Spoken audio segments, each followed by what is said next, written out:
What up, everybody? Welcome to the Smoking Tire Podcast. This episode is brought to you by HelloFresh. We've all been through the situations where we were like, I want to cook, but I just don't have the energy to A, figure out what I'm going to eat, B, go to the store and go shopping, and then deal with all the little bits that can kind of take a lot of the fun out of cooking your own meals. And I'm saying that as like a home cook. I cook at home probably 5 nights a week, and there are certain things that are annoying about traditional grocery shopping, recipe gathering, and cooking. You can get into your own ruts. You make 5-6 things, and you just repeat those things over and over until you die. That's not fun. That's why HelloFresh is here to help. It's not just about having food delivered to your house. It's not just about meal prepping. What it's about is fresh ingredients, cutting out stressful meal planning and grocery store trips, and putting the fun back in cooking while getting dinner on the table in about 30 minutes. Right? So here's what you do. Every week, HelloFresh puts 25 or more recipes on their website. From vegetarian meals to craft burgers, extra special gourmet options, there's something for everybody, right? The recipes are designed and tested by professional chefs and nutritional experts to ensure deliciousness and simplicity. You click on it, and then every week or whatever, every schedule that you put out, they deliver this to you, right? They deliver your produce, they deliver your meats, all vacuum seals, so of course contact free, and there's fresh produce and pre-measured spices and stuff like that in the box, in the bag, right? So not only do you not have to buy produce and meats and stuff, you don't have to buy some giant, $9 spice jar to make one meal. That's perfect, right? So then your food comes, and then the ingredients, or the recipe, I should say, is really easy. It's like a photo montage. It's all in, like, the important things are bolded out, so you just put the one page down. You can reference it throughout your meal. I made 4 or 5 of these meals in the last 2 weeks, and they were each about 30 minutes, start to finish. The prep was very easy. The directions were straightforward, and I cooked and ate things I wouldn't normally cook and eat at home. That's what I loved about HelloFresh. You can love it too.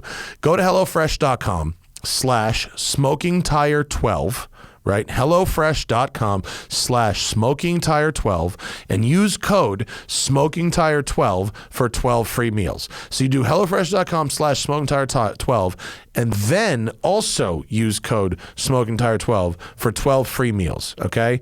HelloFresh is America's #1 meal kit, and it's because the food they give you is fresh and delicious, and you can get it for free at HelloFresh.com/SmokingTire12 using code SmokingTire12. We are also brought to you today by Honey.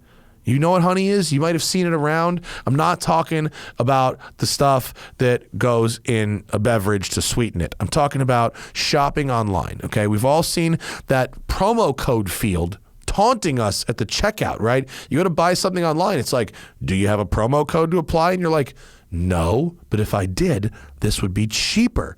But thanks to Honey, manually searching for coupon codes is a thing of the past. Honey is a free shopping tool. It scours the internet for promo codes and applies the best one it finds to your cart. Honey supports over 30,000 stores online, ranging from sites that have tech and gaming products to popular fashion brands and even food delivery. Imagine you're shopping on one of your favorite sites. When you go to check out, the Honey button just drops down from the browser, and all you have to do is click the Apply Coupons button. Wait a few seconds as Honey searches for coupons it can find for that site, and if it finds a working coupon, you'll watch the price drop. That is awesome. That is extremely awesome. I have seen prices drop on shoes, I've seen prices drop on clothes, and I've seen prices drop on a GoPro and video equipment that we have bought for this studio. Honey's found over its 17 million members, over $2 million. Nope, I said that wrong, Zach. You have to repeat this. Honey has found its 17 million members over $2 billion in savings. And if you don't already have Honey, you could be straight up missing out on that money. It's literally free. It installs in a few seconds. And by getting it, you'll be doing yourself a solid and supporting this podcast. I'd never recommend something that I don't use. Get Honey for free at joinhoney.com/tire. That's joinhoney.com/tire. We are, of course, also brought to you for this entire year by the kind people at Tradecraft Farms, the purveyors of the most delicious, scrumptious, delightful THC and CBD cannabis products legally available in California. I just went to visit the kind folks at Tradecraft Farms yesterday to their Port Hueneme location, where it's a beautiful retail store with lots of product, and I procured an amount of product that is in fact legal to own and possess, but probably is more than one person would need. And frankly, it is this month the harvest is extremely fire. I got some what was it called? Skunk cake? It was wedding cake crossed with sour cake. It was called sour cake. And yikes! Yowza! We are in business, folks, for the whole rest of the month. Tradecraft Farms on Instagram, tradecraftfarms.com, and also you can follow their other brand just at Fire. The gold joints, those crazy gold joints I be smoking on Instagram, that's just at Fire. So give them a follow on the gram. If you're in California, get it at their retail locations or wherever you legally purchase your THC and CBD products. Ask for it by name and tell them the Smoking Tire sent you. All right, folks, on this episode, NASCAR superstar, NASCAR truck superstar, Drive on NBC Sports superstar, Parker Kligerman is in the house. Parker Kligerman is a fine specimen of motoring authority. He drives the NASCARs. He turns them left. He also turns them right from time to time. He commentates on motorsports on television, and he knows things about cars that he can share with us. Parker Kligerman on the Smoking Tire Podcast. We sent to his website. He should come back on again because you can go to Larry Chen's website and for a fucking shockingly low amount of money. Buy his prints. You can buy a print that he hand prints and hand signs and numbers for you for like $100. Jeez. Which for a photographer of that caliber is like extraordinary. So. Yeah, if you try to buy the damn Getty, image, it's like $400. Right. Did you see the giant one out here too? No, when we're done with the show, he did one that's like the size of this table for that wall. It's fucking cool. Jeez, he's awesome. He's the best. I love that guy. Welcome. Thank you. This is it. This is we're the doing show. It. Yeah. We're on I don't like stare at you and go today on our show. No, on Smoking Tire Podcast. No, I wait till you leave so I can talk about you behind your back and set the audience up for how to think about you before. Oof, it's called the Marin. It's called pulling a Marin. Okay. Hide it. Yeah. You want to figure out your subject first, then dish then it out. Intro like, them is later. this worth listening to at the beginning? No. We never broadcasted, and then we're just like, all right, thanks for coming in. I'm going to trim that awesome. 3 seconds and put it on an Instagram clip. Is this worth listening to? No. Absolutely Is this not. worth listening to? No. This is what I repeat. Thanks for the tour of this cool place, man. This is amazing. Could you tell that I had rehearsed the pacing of that tour and done it a few times? I could tell. And I felt like you were just passionate. I could tell the passion. Well, that's true. You're a true founder. That's true. If you were a real customer, Yeah. instead of ending here, the tour ends in the lounge, and then it goes, And now checkbook. I tell you how much it costs. Let's get down to brass tacks. Give me your money. Yeah. I like that. Can we talk about the Passat you arrived in? What is that? Okay, so that is... Zach was all, let's make room for Parker in the parking lot. And I was like, there's a Passat here. Someone must have gotten Uber Eats or something. Like that's It's like, I don't even know the year of it. It's got to be early 2000s. But so I have a group of friends called the Goon Squad. It was all my best high school friends. And 2 of them moved out here to LA during the pandemic. Okay. And one of them's an actor who's my best friend, and another one who's one of my good friends. Works a famous in tech. actor? Not yet. Okay. Is he going to be a famous He's actor? Gonna be. Yeah. He just booked some cool stuff. I can't talk about it, but Good looking.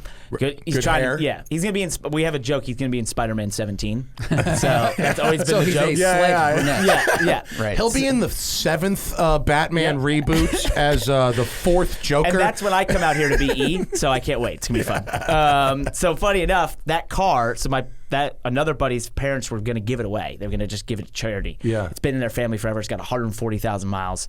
And my two buddies were like, "Well, we need a car." Yeah. And they were like, "All right, if you want it, you can drive it across country." So my actor buddy drives it across country with his cousin. They almost get completely destroyed by a Jeep falling off a car. Get the fuck out of here. Carrier. A Jeep basically fell off a car in the middle of the front of them? highway. It was flying off and Oh clipped my the God. mirror. That's how close They it got. didn't have a dash cam, did they? That would be. It would have been God. epic stuff. That So- right there, that video Yep. would have paid for 100 dash cams. and another Passat. That's true. That video so- could have bought them another car. No, I know. But the best part is they thought they named it Carl because they needed to give this It's a thing great a name. name. It's a great name. Because the family that had it before and the daughters never. And she's like, no, the name is Vince. It's Vinny. Oh, it was already named? He was already named Vince. Oh, and you now can't it's in rename LA. it. And so my buddy gets a detail and he calls my other buddy. He goes, hey, man, Vince is looking like Vinny Chase. And I got in this thing and I was like, this has to be the nicest interior of a 140,000 mile Passat on Really? the planet. So Yeah. the car Well, it's- looks like a successful actor that's not that talented, but is just getting moved up because that's the narrative of the show. Exactly. What Yes. year? What year is it?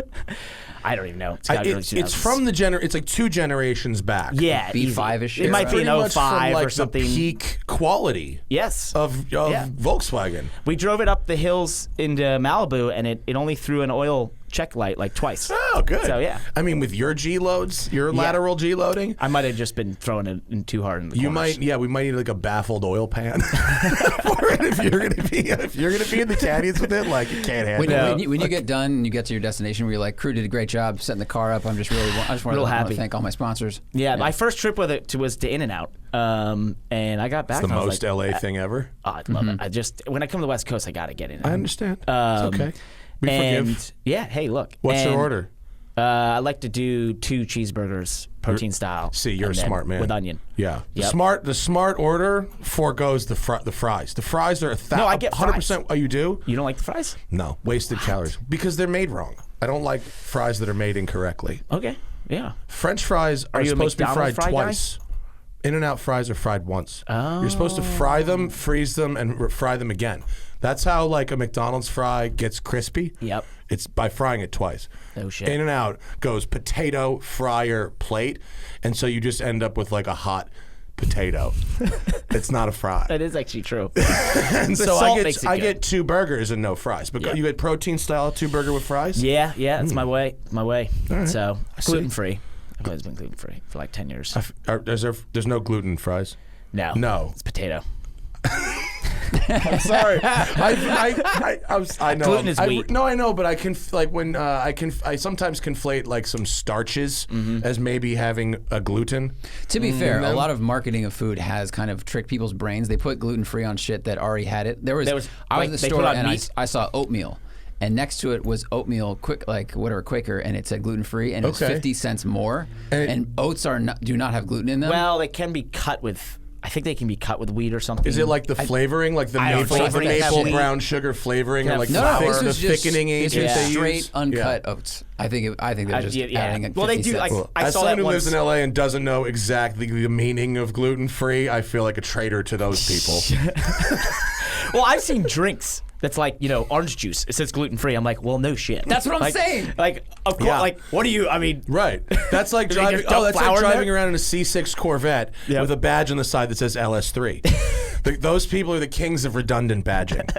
Corvette people, stop putting badges on your car for things that are stock. If you replace your engine with another engine, Yep. feel free to badge that new engine. Yeah. If you put an additional badge that indicates a stock item on your vehicle, stop. It's like a 911 with flat 6 on the back. Yeah.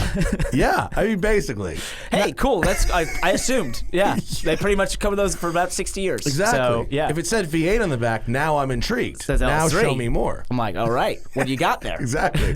But I regularly see Corvettes that drive around with additional badging indicating OEM items. All right, if we're going to go down license plates, I'm curious. So last time I was here back in 2015 in LA, I was just enamored with the fact that no one had license plates. Yes, no tags, no problem. How does that work? Well, it was a law that was abused so heavily they actually changed it. They did. Do you know what it takes to do something in California? Do you know how offensive and egregious the breaking of this law has to be to change it? Exactly. It was so egregious. I think I drove for an hour and never saw a license plate. And I was like, so how do they catch anyone doing it? My wife had a Volvo V60 Polestar, and it was red. It was like fucking that bright, rich red where you see one Volvo a year in this color, and you go, "Oh shit, that's the fucking." It's the only exciting Volvo. It's hot. It was the only exciting Volvo. She leased it for 39 months and returned it with that same Galpin Volvo fucking thing on the back. She never once had the tag on the car. No, not once. I just don't get it. God, in Connecticut, you can't go 3 feet without a tag. And here's why. Here's where the system went bad. The system was bad because the dealer was only responsible for hand filling out this little shitty form, folding it into 3 ways, a specific 3 ways, mind you, that does not show a date on the outside, and then affixing it to the windshield. And that was your 90-day temporary registration. That's it. So unless you were literally pulled over on the side of the road and had removed it from the windshield, there's no way to tell when that fucking thing expired. Which is a system that is so abusable. I mean, it's like comically abusable. No. And all it Could they pull you over and ask you to open it up? Yes, but like you have to physically be on the side of the road. Yeah. And what happens is all anyone ever did, you keep the plates in the car. Oh, I forgot to put them on. Do you have a screwdriver? And then they'd make you put them on, and that was it. You go about your way. But you'd had to successfully abuse that system. No one ever got a ticket for this ever. Is hilarious. Now they changed the law. 2020. So because I've noticed so many more license plates. I forget if it was 19 or 20. Got it. They changed the law.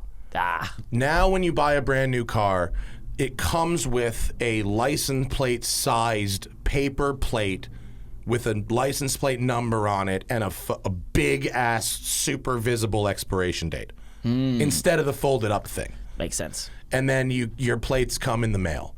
And so I've seen people driving around with these paper things on that are months and months and months out of date, but it's a much harder system to abuse. And so most people, because of that, and they just put the plates on. Yeah, makes sense. But it was it was a system that was so comical how... It's so ridiculous. I was like, how the fuck are these people all over the place with no license plates? It was like, this place is anarchy. It was crazy. It really was. Wild. It was completely wild. Anyway. And people still... Lawlessness. You still see people Wild driving West, around with baby. no plates. I mean, people still do it, but like way, way less. Yeah. And at Cars and Coffee now, when the cops want to fucking...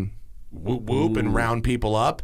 Them guys with no plates, they scurry like cockroaches. Typically Mustang owners? No, it's Lambos. Lambos. Yeah. That makes sense. Highest percentage driving around in California, no tags right now, has got to be Rolls Royces and Lamborghinis. They still can't be bothered. Yeah, because this is a crime of this rich. It's like a fine. You know what I mean? So like and there's like a cool thing not having a tag. Well, you just run fucking red lights and tolls. That's what it's for. Holy shit. Yeah, it's for people to run red lights and tolls. Because they can't ever get you. Yeah. This is deep. More tolls than red lights, but This has really gone down a crime-filled journey. I'm not people complain suggesting there's you too do many this. laws This in is just what California, so we happened. got rid of a couple. Fuck it, you know? Yeah. California, huh? California. Bro. Oh my gosh.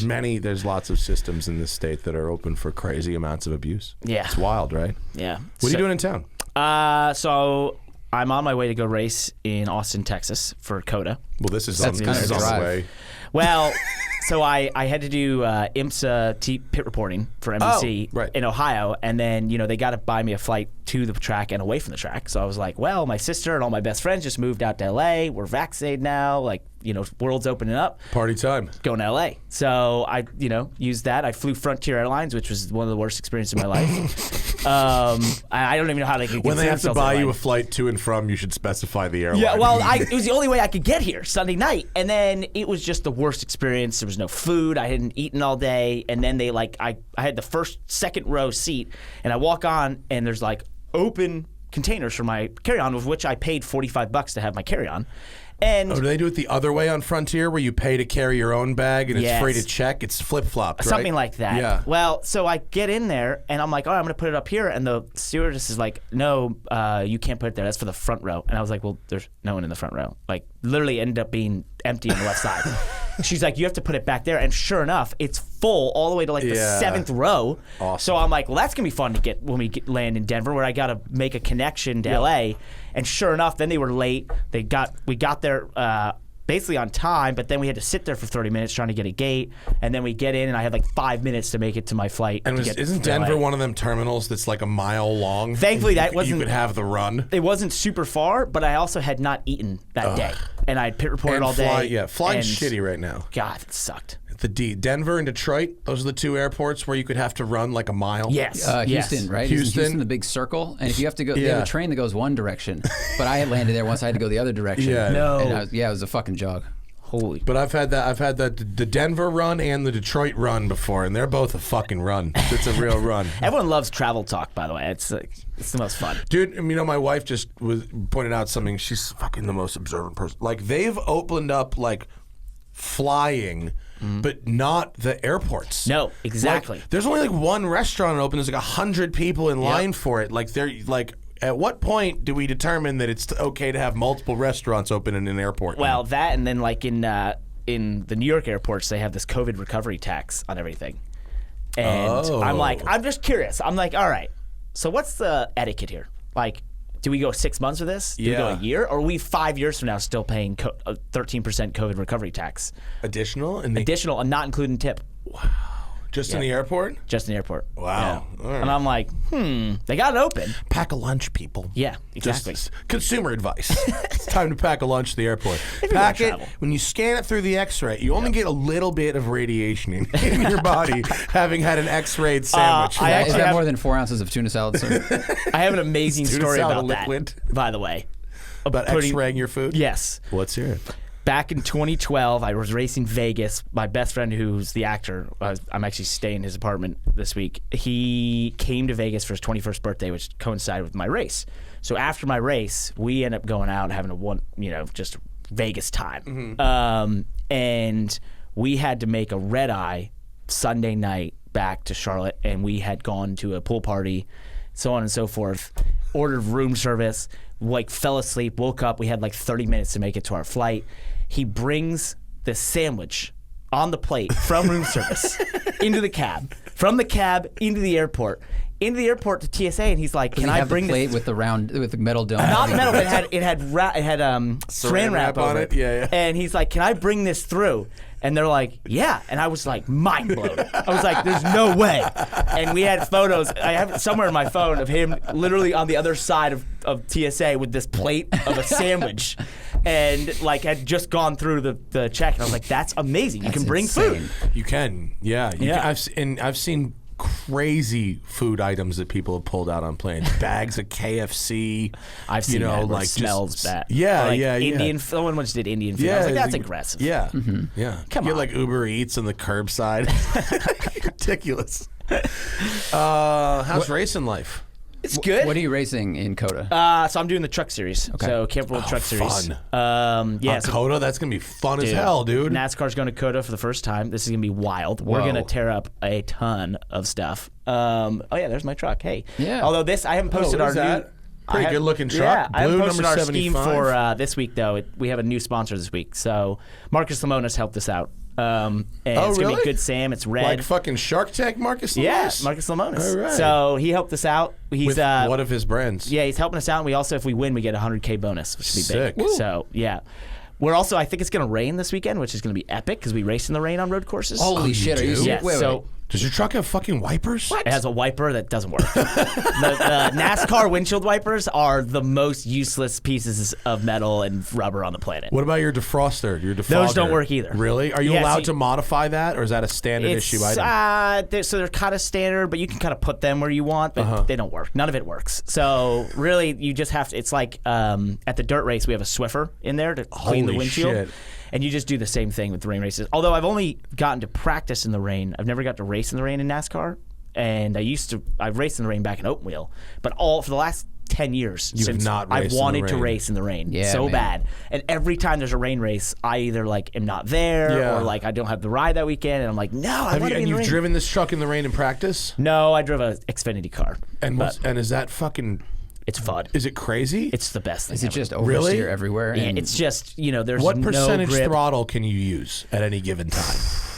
It's very small, and it's very small increments. So you're it's not only about what throttle position you get to eventually. It's that you have to be very very like specific with your throttle inputs. Because you light up no traction control at all. nothing. You can light up the tires in third gear, fourth gear. And are the rain tires So- any good at all? They're decent. They're not they're not Formula One rain tires. Yeah. And they'll the second it goes dry, they chunk up in like 3 seconds. It's Right. a 3,400 pound vehicle on a tiny tire. Right. The fun thing is they feel like really like gummy bears. Like they're like Squishy? swap. Like their bias ply almost feel, and so Yeah. they like just they wiggle around, and Yeah. you can get so sideways, and they're just stock cars. I always tell people are the worst driving. Oh, that's what they Car. look like? Yeah, Oh, yeah, they yeah. look pretty. I mean, look, I know what I'm decent. fucking talking Yeah. about, but they look pretty good. It's not That's a like good-looking it's- tire. It's not like Has that ever been I said? was expecting, honestly, some like real old school, With the like they rectangles? almost look like fucking. I was expecting snow tires, pretty basically. Yeah. You know what I mean? they're Like- more advanced. Because Goodyear's been working on this because Okay. we've decided to do rain racing in the rain a couple years ago. So I did the practice session at Road America, and it was just the most fun thing ever. That's got to be My God, so racing in the incredible. rain at Road America. How are the brakes? So stock car brakes are terrible. Yeah, yeah. Explain this. You explained this to me during Proving Grounds, and I couldn't believe the shit I was hearing. Like the So- wheels. Parker's the co-host of Proving Grounds on NBC Sports. Oh yeah. Hey, by the way. Yeah. Also. Well, all right. Well, not on NBC Sports anymore. We'll see. on whatever We let it out of the bag. Sorry. on the network formerly known as NBC Sports. We got 3 seasons. It was awesome. Yeah. So the brakes in a stock car are intentionally bad, right? Now, not fully because we have a 13-inch wheel, so you can Yeah. only have such a big brakes, right? And we've made these brakes stop a 3,400-pound car from 200 miles an hour, and we've made it do it at places like Martinsville 1,000 times in a race. And get away with that, right? Like back in the 90s, like early they're 2000s, shitty, but durable but shitty. they're durable, and we've spent millions and millions of dollars with brake manufacturers to create these brakes that can withstand this incredible heat. The pads can withstand insane, amounts of friction and longevity. And so but with all that, 13-inch wheel. with all 13-inch of that, wheels are so crazy. It's like it's still a 3,400-pound car Yeah. trying to stop Yeah. from a huge amount of velocity. So they don't stop. And so when you go to road courses, if you look at a real sports car or an open wheel car, a brake trace looks like a mountain peak, and then it comes on down, and it means that you're stopping the car really quickly because it has big brakes. It might have downforce and stuff. and then trailing off Yeah, into trailing the corner. off. A stock car brake looks like a table.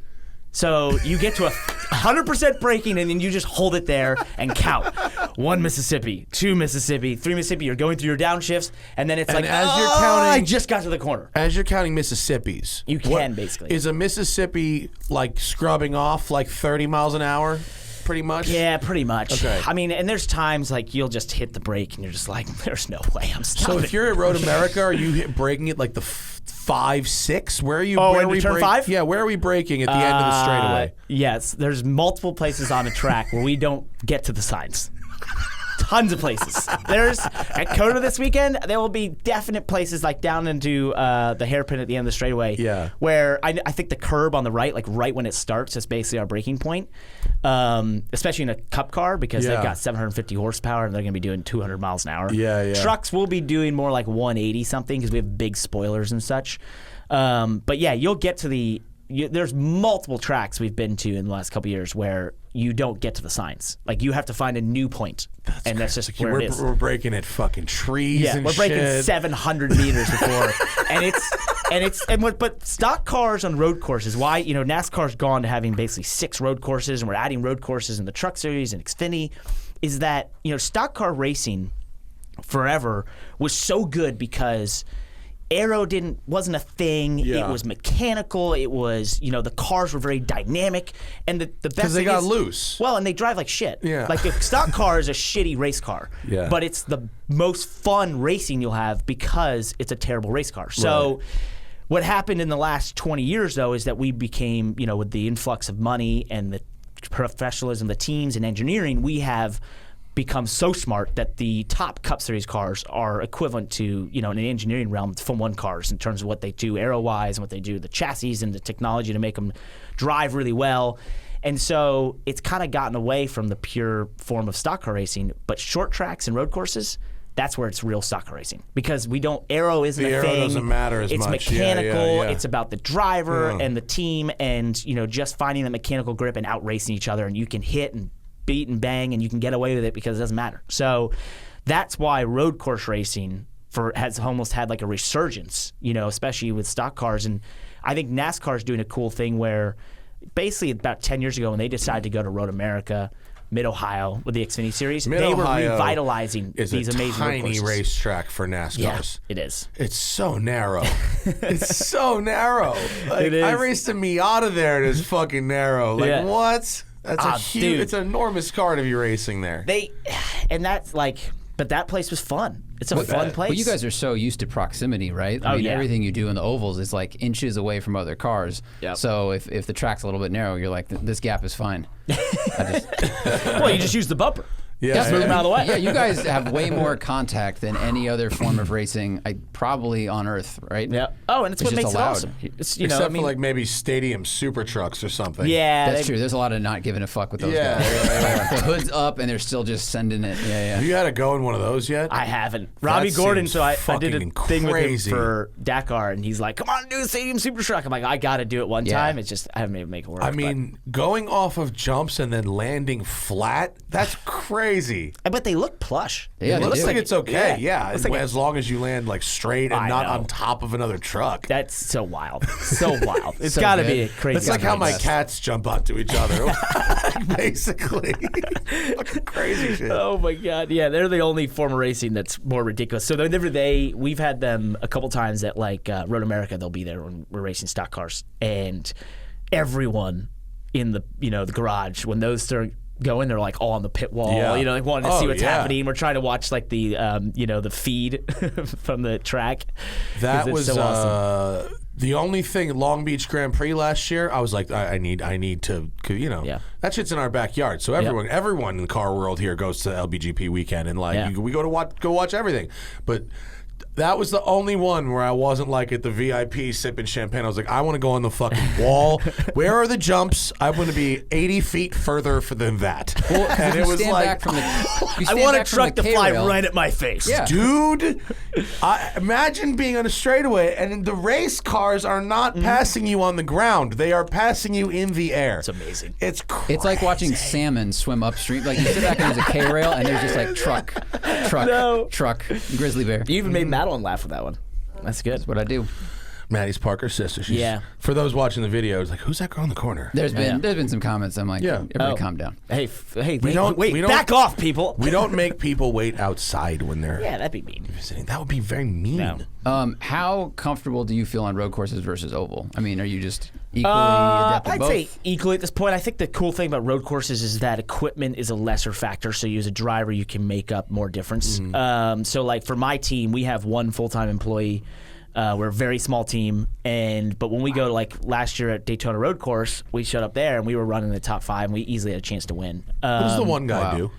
He does everything. We have another guy who used to be full-time, but he's kind of in between another team that he's working for, so he's sort of more part-time. His name's Josh Reeves, and then Chris Carrier is the main guy. He's crew chief. He was my crew chief back in ARCA, and I won like half the races in a season. He's from Virginia.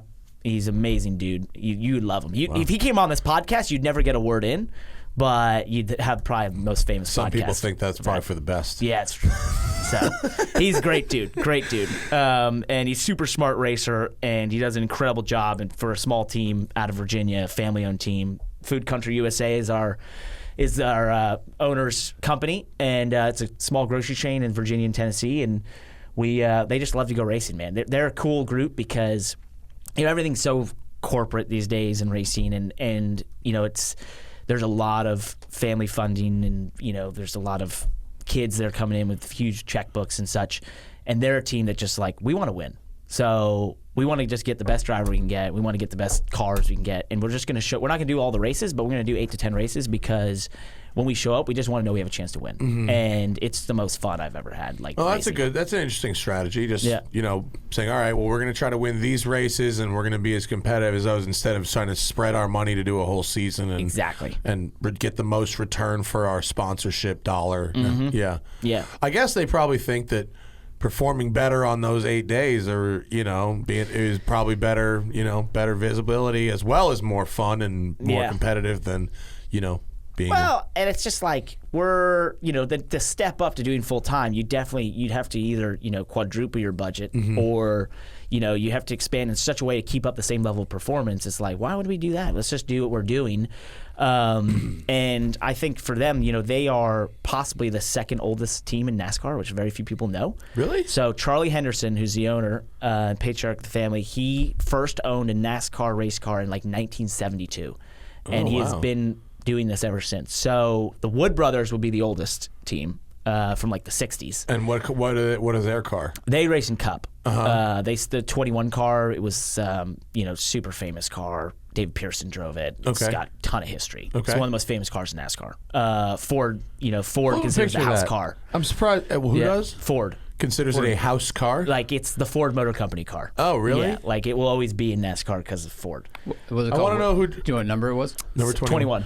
Who drove it in who drove it in late 80s, early 90s? Do you know? Can you go back that far? Late 80s, early 90s? That was when testing me. Well, that was when I was a kid, and that's when I knew the names of all the drivers. So I don't know a driver now. I think Waltrip drove it first. Michael, not Daryl. Did he drive for Wood Brothers? So that one right there, the Sitco car. So that might have been this thing? The Sitco? 21 Sitco? Yeah. Yeah. Let's see here. Well, you guys are testing my knowledge right now. How dare you? The storied history. No, I'm sorry. I didn't mean. I'm not trying to put you on the spot. I'm just curious if So that's Neil Bonnet. That's Neil Bonnet. He unfortunately lost his life racing. He was one of Dale Earnhardt's best friends.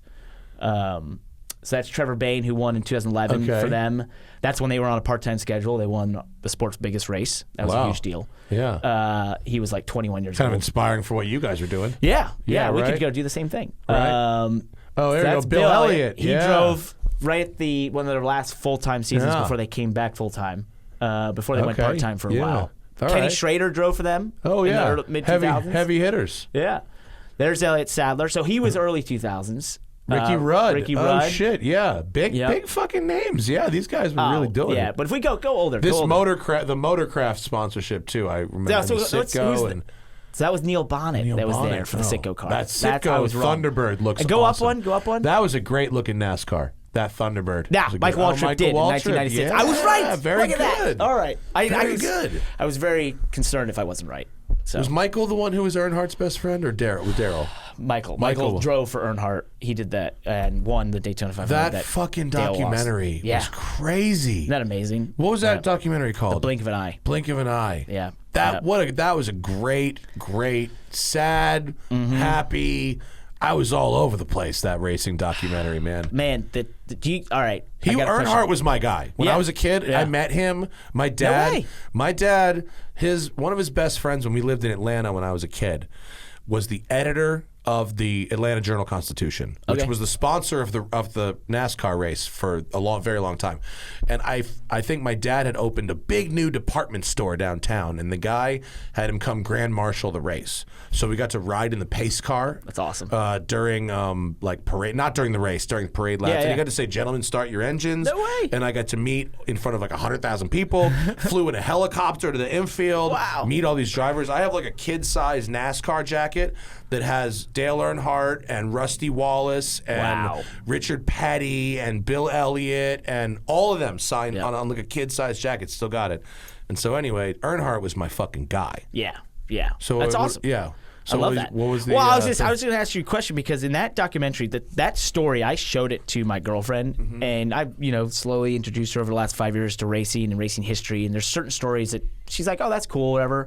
But that story, where then when Dale Jr. goes on to win, the 2001 Pepsi 400 at Daytona in a 1-2 with Michael Waltrip, with that amazing call by Alan Bestwick, lessons learned from his father. He's going to go on to win. And, the first race back at Daytona after his father died, she literally cried. Yeah. Like bawled and cried. And I got chills. Like every time I think about it, right now I have chills. Yeah. And I got a little bit too, now that you mention it. Like Dale Jr., he's a super cool guy. But like that 6 month stretch is just, and 3 weeks or 2 weeks later, Kevin Harvick goes on to win at Atlanta in the 29 car, which is his old car with his old team. Like there were so many things that happened in that 6 month stretch that you're just like, whoa, like chills. So, Dale Earnhardt was the coolest. He's the man. That guy ruled. I've heard so many, Dale Jr.'s told me so many cool stories I didn't know. And then just in the time I've been able to work with him at NBC. And then, just being in NASCAR, obviously you just pick, people that know him and whatever, they tell you a story here and there. And my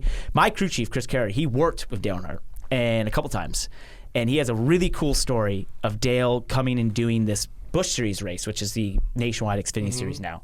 You would know Nationwide, and now it's Xfinity. So they were racing in Canada at a short track. And back in the day, this was the coolest thing. These big cup guys would get paid appearance money to go to these short tracks. The smaller races. And race a Busch Series car ever. Cool. So, and because the promoter could be like Dale Earnhardt showing up and he'd sell 20,000 tickets. Makes right? sense. Yeah, so, sure. This was how they made, this was their side hustle. Yeah. So, I used to hear about the Formula One guys in the 60s and 70s doing Formula 2 races like all the time for the same kind of reasons. So awesome. Yeah. So awesome. So he's in Canada at a short track. Yeah, but Dale doesn't get any practice. He just shows up, and he's like, hasn't seen the car. He walks in apparently, and he's like, got the aviators on. He's like, Dale Earnhardt's showing up. Oh, and Chris Carey would tell this story way better. And it's like the music's playing, whatever. He shows up. Why is it all of a sudden foggy? Why is he walking in slow motion? He hasn't seen the car, hasn't sat in the car, nothing. He's like, is this the car? And they're like, yeah, Dale, do you want to sit in or whatever? And he's like, he sits in it. He's like, it's all good. All right. He's like, when's qualifying? We're like, it's in an hour. He's like, okay, cool, I'll be back. So just goes off, whatever, shows up and goes and changes into his suit in a porta potty. First lap's in the car, qualified. First lap, top 5. Second lap, pole. Wow. Wins the pole.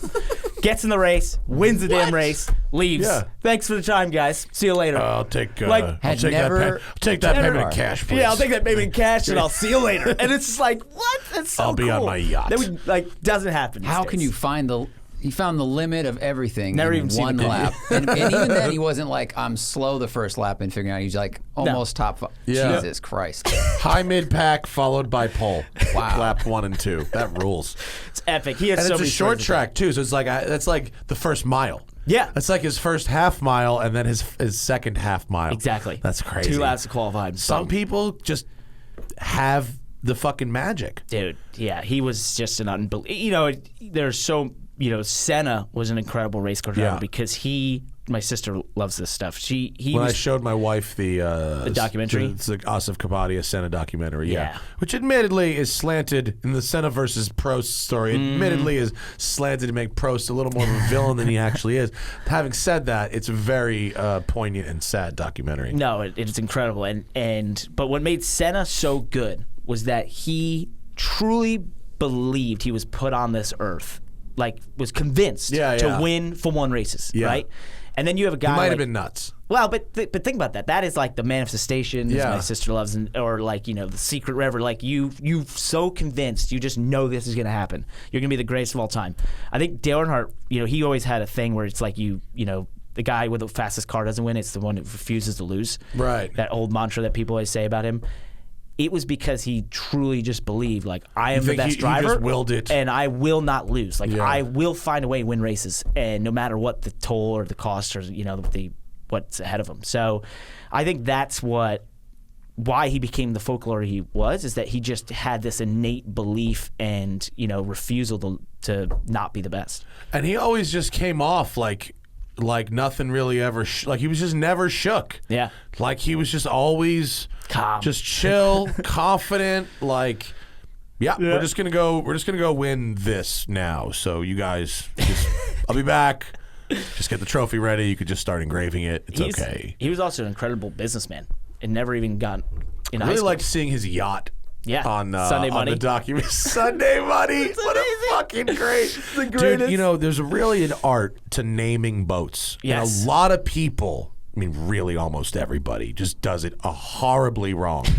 I mean, you go to any marina, and 90% of the boat names are fucking just embarrassing. I mean, really, you don't even want to be seen on that boat with a name like that. Yeah. It's all some bad pun. Yuck. I hate Sunday money is it's unbelievable. There's not an extra letter in that fucking boat name. It's brilliant. Nope. We live right on the water in a harbor, and I look at all the boat names, and so many of them are so terrible. You know, like whatever. But that I've said before, that is the greatest boat name in the history of boats. It's up there, except for have you seen? What's this? Tits. What? No. The guy that's Sultan of Brunei? Yeah. Who, the big car collection guy? He's got a brother who, I shit you not, is named Joffrey, and his yacht's name is Tits. No, what? Yeah, it really is. What? We've looked it up a few times. No, it's true. No. It's true, and there's photos. Why? It's real. Look, there it is. Oh my gosh. There it is. See, and with a graphic, with an underboob graphic. Money can't buy class. Eh? Yeah. No, certainly not. But Sunday money can absolutely buy class. Oh, that is a nice classy. Boat. It's classy and it's also like classy and everyman all at the same time, and that's Dale Earnhardt. Right. Like, I earned this. And it's registered in Florida. It's not registered in the Cayman Islands. Dale paid his taxes. Look at that. How about that? Good American. He did not register in like that boat's probably late 80s. I think it's 90s. It looks like, you think so? 90s, yeah. 100-foot Hatteras. Go. Available for charter. Get the fuck out of here. No way. You just found your next vacation. Go up to top left, Zach. Charter. My charter yacht. Can you Matt actually Farah on Sunday money? Can you actually charter Dale Earnhart's yacht? That'd be sick. You should do a podcast from that yacht with other NASCAR drivers. You think that would make it tax deductible? The charter? Here you go. Oh, here we go. That's Sunday awesome. money yacht charter, $48,000 to $55,000 per week. Affordable. This is 2001 Hatteras. Zach, are you going to rent that? What year did he die? I'm actually the one renting out. I own it. So this was built the year he died? Oh yeah. 2001 Hatteras. Jeez. Wow, that's unfortunate. Talk about not getting to fucking enjoy it. Well, sad. it's 100-foot, and Hatteras makes a great boat. Charter that it says not at the bottom. I didn't read the fine print. At the bottom it says this yacht is not available for charter. It's probably rented. The interior looks really nice. It's about it's a little dated, but it's fucking spacious and dope. Good for you, Dale Earnhardt. Yes. You did well. It's a great name. It's so much better than if you see a car that's like a nice Mercedes in this town and it's just like script sold or whatever it's called. It's like, this is the clever way to say that. Cool, dude. Yeah. The Spider-Man 17 will be cool. That's true. That's going to be amazing. I can't wait. Cronin Cullen be in the watch out. He'll be the Spider-Man 17. I'm now his manager, so I'm no, I'm kidding. We back before Paul Walker died. Like a couple times that I hung out with him, they were about to make, I don't know, number 5 or number 6. What number are we on at this point? And we literally I was like, you're not going to get to 10, are you? Double digits. And he's like, I don't know, man. He's like, they really pay a lot of money. He's like, if they keep calling, And I was like, but like. They have to run out of like ideas at a certain point. He's like, I know, man, but it's just like more explosions and whatever. Just bring in another heavy hitter. Is there a movie franchise that started with one direction as a joke? Well, and as like street racing, right? We were all reading Super Street magazine, and we were all obsessed with Toyota Supras and Honda Civics with Underglow, and then changed into like a Bond action thriller, right? Like, I don't know if there's ever been a transformation it's not a relaunch. You're right. It's a transformation. They didn't say we're going to take this thing from before, but now we're going to refresh it. It's like, it's a continual story. And someone believes the story used to be criminals that used to street race and steal shit. It's like a cinematic universe. Yeah. It's like the FFC, the FFCU. That's a very good point. Yeah. What's possible here? Anything. It has to be the largest. Bring in more characters What's and then possible? split off into new movies. In the FFCU, it's actually only 40% gravity. We don't. You guys don't talk about this. I've seen but this. Actually. Yeah. Actually, there's a reduced gravity. It's good. There's also no air resistance. Yep. And also transmissions, infinite gears. Injuries don't exist. And I'll just never forget the floorboard coming apart. Oh well, that's almost like pre FFCU. That's like that was like when it was a joke. Yeah, but man, the thing is, I'll watch those though. I'll be very thoroughly entertained. The new one's launching right now, I think. It's coming out? Like define right now. Like can we go to a theater and see it? It just debuted in, I think, Korea. In places that are more civilized than America. It's an NBC property, so please support it. Buy tickets and watch it online or on Peacock whenever they launch it. So I don't know. I've kind of I don't know. June 25th. All right, see it then. Fast Furious 9. Have you missed movie theaters? I have. Yeah. I love movie theaters. My girlfriend and I, we really got right before the pandemic. Because I travel so much, right now she works on the Olympics. She's in Japan for 5 months. Oh, wow. Then she comes back for 3 weeks, and then she has to go to China for 6 months. Sounds like, I think so. It is, yeah. Okay. I mean, I don't know anything. Yeah. So, not authority. Not authority. No. Yeah. It's happening. She's there. Yeah. They're working on it. What are the mask protocols? Yeah, please and don't. just know that you speak for the entire Olympics. Let me just say, I was basing that question on some tweets I saw a couple of weeks ago. So here's the thing about every Olympics has some thing, whatever. Anyway, I think that look, the world, we want the Olympics. The world's getting back on track. Let's get people doing sport and stuff. So. I don't remember where I was going with this. What was I talking about? You missed movies. About movie theaters. Movies. Yeah. So we, I would be home on a Monday, Tuesday, Wednesday. And so a Tuesday night, movie, it was just the best. We were like, let's go see a movie. And we saw so many theater movies. By you too? We didn't, it helps but when then you have the super dope. They did one right before COVID, unfortunately. Did it survive? I think it's going to survive, but they did a bar area and they have the delivery food now and everything. It's the super awesome. recliners? Yep. They got in here, they got they call it the dinner theater. Yeah. And the food is, for a movie theater, good. Yep. For a restaurant, not good. But the seats are comfortable and they will bring booze and desserts. The milkshakes, that's what it's about. Yeah. Go to the dinner theater while you're in town. Yeah. It just reopened. Were you a big movie theater guy? I would try to be. The problem is I don't have television. I don't have typical cable TV. I have Apple TVs. No one does anymore. The one thing you miss, I think, a lot is I don't get to see movie trailers. Oh, commercials. Yeah, because I don't see commercials in the same way. And for some reason, movie trailers don't, Hulu and shit, where I still see some commercials. I never get a movie trailer ever. True. Why don't we get movie trailers on streaming Well, your services? metadata shows that you don't buy movie tickets, so then they don't track you to be showing you the movie trailers. That's funny. That's funny. Why is it all? No, I was about to say something really terrible. I stopped myself. Thanks. What else is going on? Oh, dude, California's good. Yeah. We're doing good, right? We're good. Get your shots, people. Yeah, get your shots. It's good for you. I got mine immediately. I got mine as soon as I was allowed to. As soon as I could. Yeah. I was so excited. I felt I think I was even a little bit liberal after the first one of I'm invincible now, but I caught myself a couple times being not as invincible as I should be. But so much less anxiety. Oh my gosh. Instant Because Parker, you travel, I think, more than anybody I know. Yeah. Literally, you're on a plane more than anybody I know. That's incredible that's true. Wow. You and JF are actually JF. If you fly more than JF, I would be. Even for a racing driver, JF is JF flies more than any person I've ever met. Pilots are the only ones who fly. Yeah, that's a good point. Yeah. JF went the distance, but you're always every 3 days you're down to Charlotte, back to Connecticut. He definitely does the bigger stuff. Yeah. I'm just a quick hitters, the Charlotte to New York, so on and so forth. But do you have flight attendants that you know by name at this point? Oh gosh, so that happened before so in 2019 I was flying every 3 days basically, and American Air, and going to Charlotte a ton. I was driving Cup, I was doing NBC stuff, and I was driving trucks, and I was just doing proving grounds, and I was doing so many things that it just required me to be on a plane every 3 seconds. Yeah. So I went that year 5 a.m. flight to Charlotte, which I was doing often to go do the simulator at Toyota to get ready for the next weekend.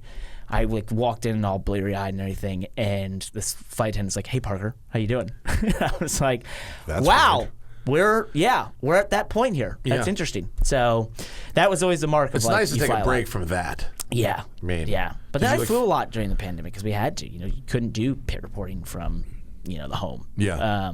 You just can't. So you had to go, and so that was an odd time to fly, but.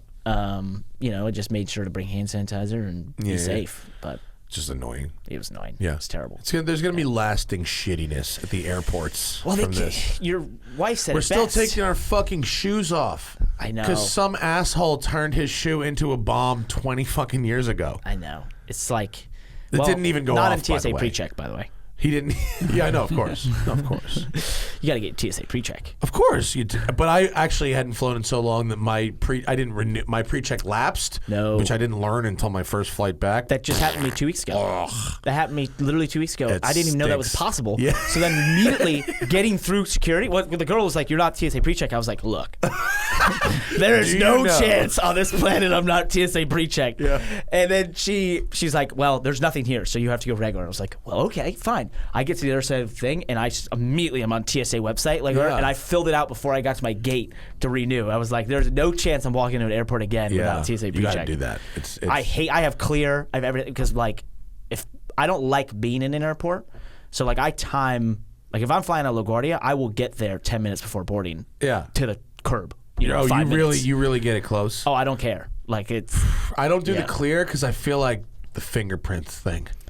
Oh, they've got me already, man. Okay. Yeah. You're already got They you. got everything. They already know that you don't like movies. I do like movies. I just don't know what to see. Not enough to I just buy don't them. know what to see. Is the problem because I don't see trailers. So Yeah. I should do a better job of more proactively, watching trailers. But we did. We went to movies and shit before we got a thing. Before we couldn't do the thing anymore. Our favorite movie theater. I don't know if it's gonna make it. Fuck. Can we talk about the new NASCAR? Okay. The new NASCAR. The new car. The next gen car. The next gen car. Yes.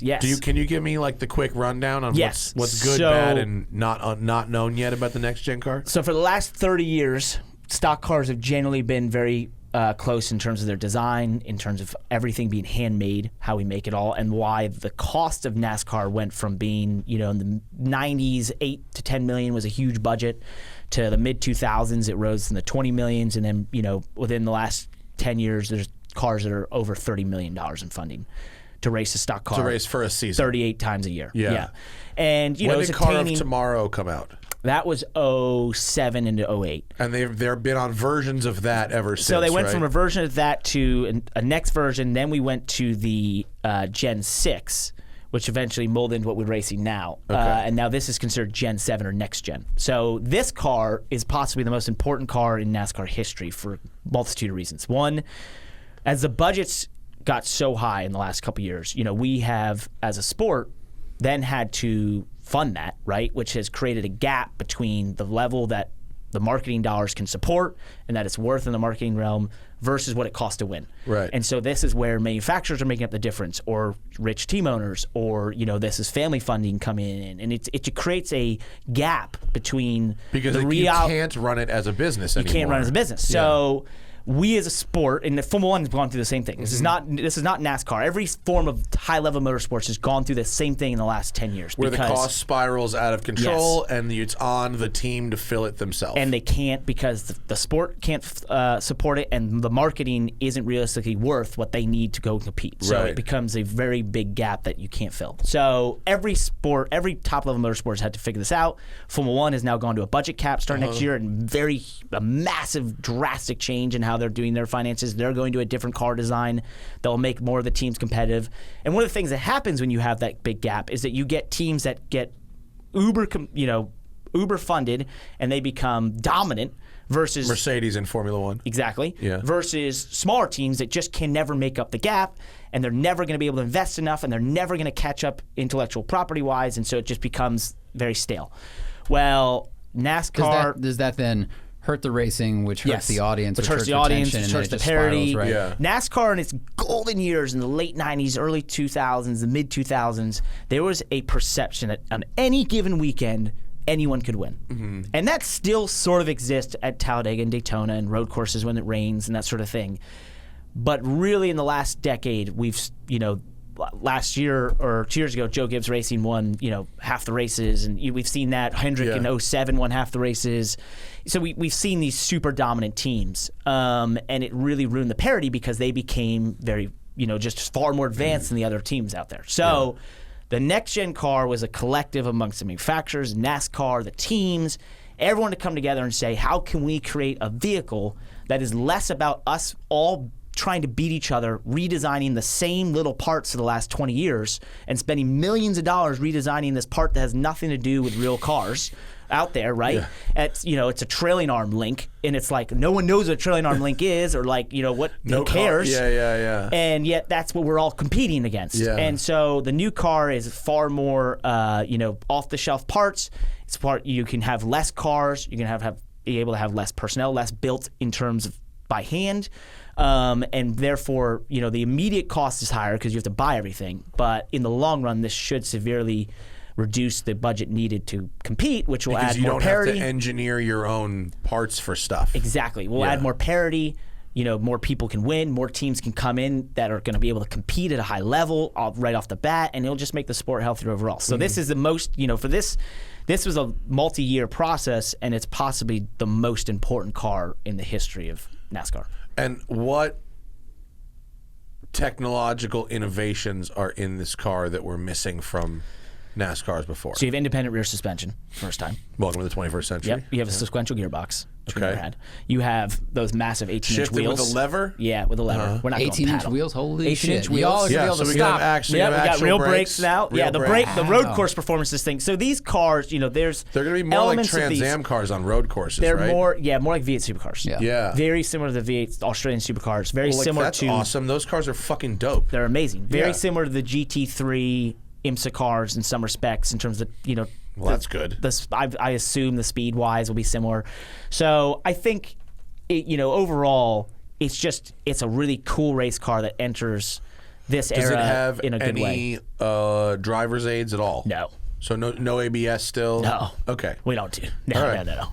NASCAR. Well, human. So NASCAR as a racing series wants the human to matter the most. And every decision that's made on the competition side is about making the human matter, and that's what makes NASCAR racing fun, right? Okay. Like, we don't have pit speed limiters, and we don't have miles per hour on the dash because they want you to have to do it off of RPM. They want you to have judging to guess where you're supposed to be, and just to make it harder, right? We have pit crews that have, now we're going to a single lug nut, by the way, with this, which has been a bit of a controversy. That's no fun. Well, I still think the pits, you're still going to have the same amount of guys. You're still going to have an athletic pit crew. It's just there's no longer the. I know. I thought that was fun. It was, but I think with this wheel, you had to go to something that was a little bit more single lug because it's aluminum and so on and so forth. So I'm not going to pretend to know all the engineering behind that, but for some reason you had to. Sure. So, yeah. I'm sure someone who's really smart determined that way was the best smarter way than me. Forward. Yes. Yeah. So it's a really. It's just going to be really cool, and I think what fans are not prepared for, and I don't think the sport is prepared for, is we have not had a significant change like this in the cars in 30, 40 years. Since they went from fucking big B-body cars to NASCARs. To the NASCARs. Yeah. So what we know as short track racing at Martinsville, what we know as short track racing at Bristol, what we know as super speedway racing, what we know as road course racing, it could look entirely different because we have literally no idea what that's will these cars have real windshield wipers and defrosters and things like that? Have they learned a little bit from road course racing? I'm sure we probably get some little more advanced stuff, but I haven't looked into that. Sorry, I can't be quoted on that one. Yeah. But I just think that's one of those things where they, people have their preconceived notions of what they think stock racing is like, and I just don't think anyone knows what truly is going to look like in a year from now. Yeah. So hell, we're going to go on dirt with it too. I saw that. I saw the attempt at dirt. We did do dirt.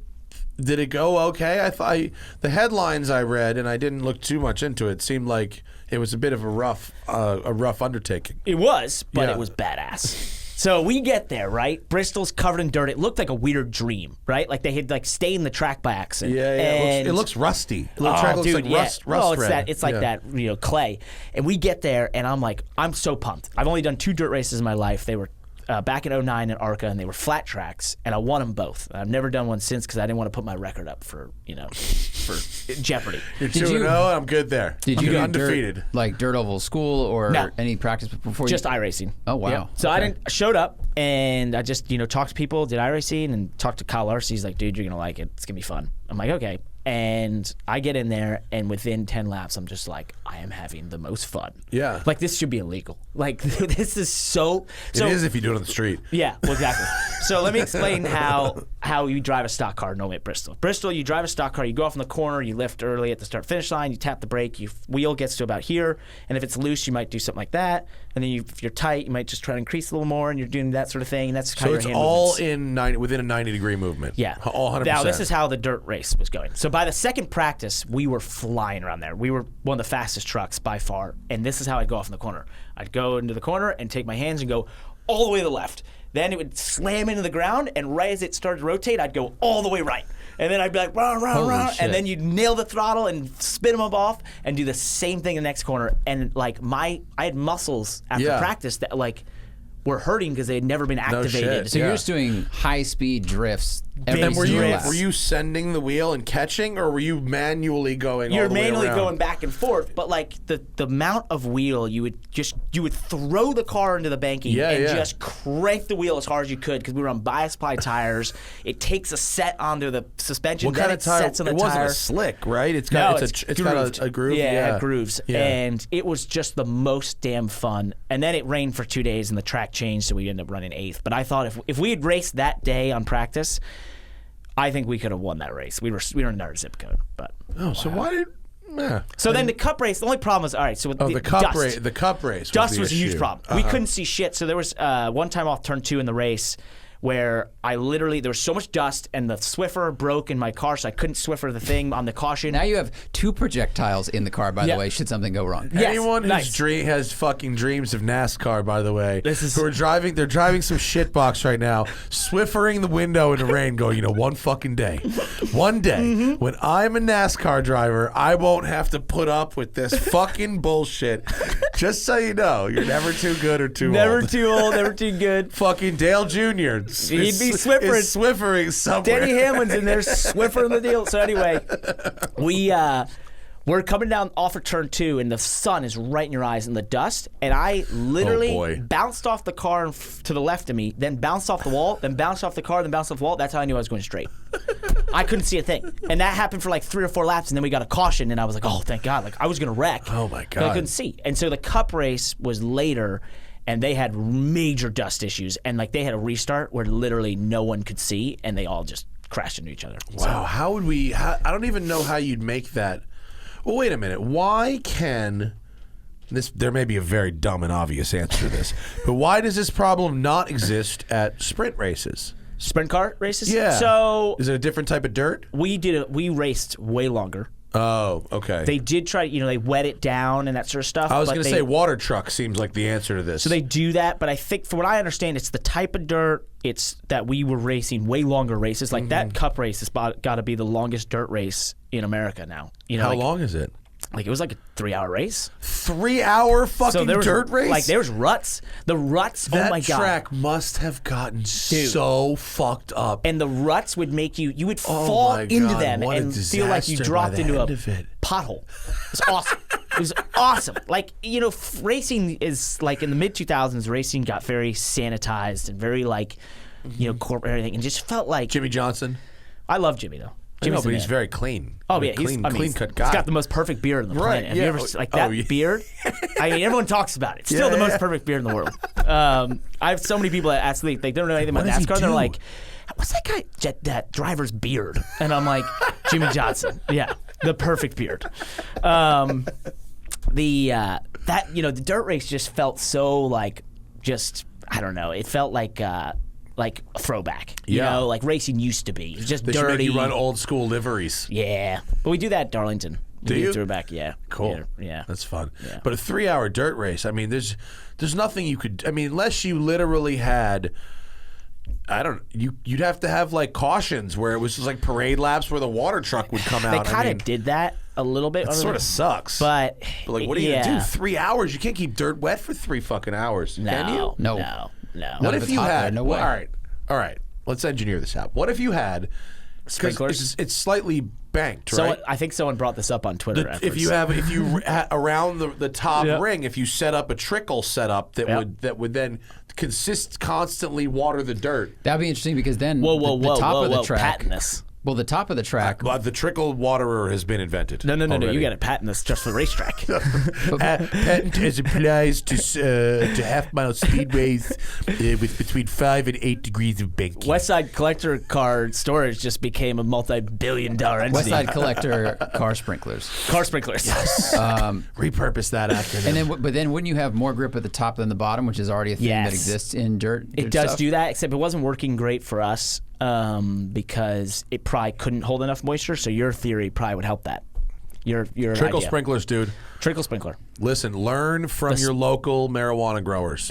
Trickle sprinklers are where it's at. You need the misters like they have in Arizona outside for like outdoor seating. It's foggers just to humidify. Yeah, just constant. Just misting down. Swamp coolers. You swamp cool the whole thing. Swamp coolers. Yeah, you know them shits like they got in like Phoenix and Scottsdale when you sit at your outdoor dining and they're just. Oh, the spray. Yeah, like misting. Misting. Yeah.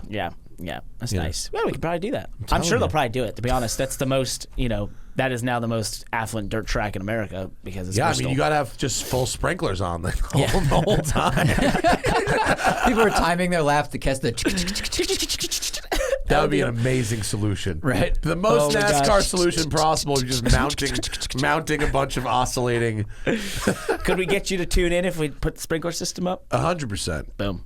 Got a viewer. 100%. All right, NASCAR. I don't know what camera to look at, dirt but race does seem like. I mean, that seems like the kind of thing I need to get very drunk to watch. Dude, I think that'd be a good time. And the road courses, of course. Like I'm excited to watch basically America's You should watch Supercar this Series. Yeah. Where is it? That's Bristol, the dirt race? Yeah. Is in North Carolina, right? Bristol is in Tennessee. Oh, excuse me. It's right on the Tennessee-Virginia line. Oh, okay. What day is your race and all that stuff? That's a My good race one to is come Saturday. To. We got to go see that in person, dude. Oh, yeah. That seems like a kind of thing. You'd stop, you do the Bourbon Trail and end at that race with a whole bunch of bourbon. You would have a blast. I'd like to see it. I think that'd be fun. Bristol is the cool. There's nothing like walking up to that Coliseum because it's just gigantic. And then when it's full on the summer night race, yeah, and there's 160,000 people in this tiny bowl of race cars. It's the loudest thing ever. And it's just like you sit there and you just have chills the whole time. You're just like, this is big. Like this feels big. How do you get the dirt off the fucking track? People way smarter than us. How do you? We gotta look up how to do that. Well, sponsored by Swiffer. So really difficult. The Supercross guys do this all the time, right? So they go to stadiums, they dump all this dirt in, and then they pile it all back up and put it. You know what they do? They put a huge tarp down, an enormous tarp. Seriously, until they I've come back. seen them do that. Well, that's Anaheim. Maybe they're going like, and they come to the baseball stadium. Yeah, they put a tarp down. No, under the dirt. Oh, to clean it up. Yeah, to clean it up. I think they did a thing called limestone or something, or sawdust underneath, so a barrier of sawdust apparently, and so that soaks it up, and then it will. Maybe we'll go back to Bristol, and it will be red Bristol now. If there's ever a job for Dyson, this is the job. Tide. Yes. Did they make sponsor? Tide is like the best. That's what they used when the Daytona 500 had that jet fuel fall on the track. They use Tide to get cleans it up. Really? Yeah. Whoa, that's a good idea. Get your clothes and jet fuel. I thought they would just light it on fire. Well, yeah, it was on fire, but then they used Tide to clean up the post-fire. It doesn't put the fire out, to be clear. Yeah, no, don't use it as a fire. Don't eat it, and don't use it to put a fire out. Yeah, but if you're trying to clean up jet fuel, apparently. We had to build underneath this building, in between our foundation underground and the dirt outside, we had a methane barrier. So there's methane bubbling up from the ground, and you have to prevent it from coming inside your building. So once you dig your hole, your foundation hole, they roll out these sheets of half-inch thick rubber, and they cover the whole thing, and they I don't know how you weld rubber sheets to each other, but whatever they do, they make it stick. And then they came in with a tanker truck of Flex Seal, and they fucking fire hosed 5,000 gallons of Flex Seal on the walls of this shit. Yeah, and I was like, do you mean like brand name? They're like, yeah, you buy it's the same shit. You buy it in big You gallons. buy it by the tanker truck. Wow. And fire hosed. So Flex Seal's legit. Oh yeah. Gets methane. That needs to be the commercial. Yeah. Hey, I could have made a commercial. I could have made a commercial with that, but instead they're going to stick with the rowboats and the screen doors. Maybe they should just cut a hole in Sunday Money and be like, look, there we go. Flex Seal. Flex Seal.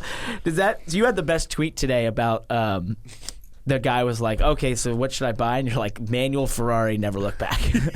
Yeah, basically. Dude, I got a question because you drive so many cars. So I have a hard time in the last 5-10 years, and even doing proving grounds and such, and like being a major into cars, like being excited about hypercars. Yeah. And Bugatti. And like, I have a friend, I'm in a car chat, and he'll send me all these things, and I'll be like, it drives the same as the NSX. It drives the same as the other thing. You know, like, I just don't, I'm like, I've driven them, and I don't get excited. Yeah.